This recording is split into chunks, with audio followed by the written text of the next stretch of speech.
Hi everyone, my name is Anna Anders on this YouTube channel and just wanted to touch base with you and to share that, yesterday was a big day for activism work here in corrupt Cleveland, Ohio, and got a lot of information out to people. And I know I made a big impact in the areas that we kind of selected specifically. So just wanted to touch base with everyone and say also, there's a lot of, how do I say this? You know, we have to watch social media platform, meaning Facebook platforms, because what they do is they start these trends of stories. And so right now, the two biggest trending stories, if you will, that I can see out there is the No Dabble movement in Bismarck, North Dakota, which I've been doing some phone calls up there and I'm uploading those phone call interviews, if you will, on YouTube, because I've had some questions about that No Dabble protest, which I mean, yeah, we need to do the No Dabble protest. I agree with that wholeheartedly for the oil warmongers, if you will. But my question I want to throw out here for people to consider is, and my question and my concern is this, you know, this No Dabble movement just sprung up since spring of last year. So I want to know, where was everybody at for the Middle East war drama that has manifested all along since 9/11. And yes, specifically we're talking about oil pipelines from the backyard of Iraq, Syria, Libya, all those surrounding countries surrounding Israel. Israel is really real today, but what I want to know is, and yes, we did hear from Israel supporting the No Dabble movement, really cool on that, all the way from the Middle East, but what I want to know is where does Palestinians stand on the No Dabble movement today? Is there a news feed we can follow for Palestine? Is there a news feed we can follow for Iraq? Is there a news feed that we can follow for the Syrians and the Libyans? And why don't we have communication with these countries and these individuals to see their sides of the stories of what's really manifesting in the Middle East? You know, yes, it's wonderful that we're hearing all this news from Bismarck, and people standing up and uniting that way, including the veterans.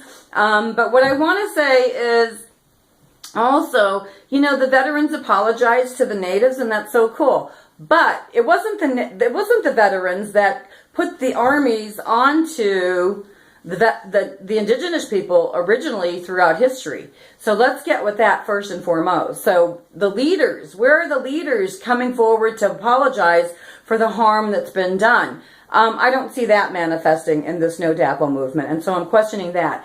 And furthermore, yes, the White House specifically, and then also the Federal Reserve Bank owners, it's a private institution, they need to be coming forward because they've done a lot of desecration throughout history, desecrating and exploiting the indigenous people, not just here in the United States, in the Middle East too. And yes, I firmly believe that the Federal Reserve Bank owners are related to Hollyweird and to the Illuminati, and what else? And to these warmongering corporations. So they're just trying to save their asses because they're oil men too, just like the Bushes were from Texas. So, and yes, we can go back to Prescott Bush because he was Hitler's banker.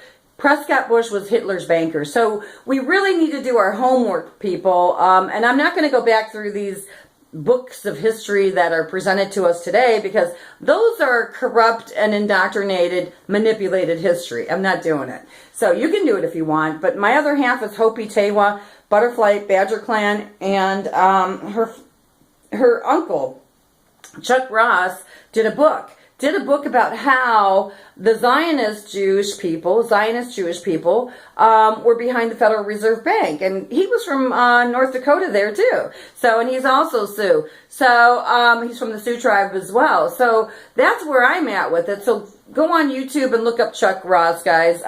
Yeah, so no dabble and no dabbling George Soros into these movements, because I think this no dabble movement has a little bit of Illuminati influence to it. And so that's where my concern is on the planet today as a genuine peace activist. The other thing, what else do I want to say here?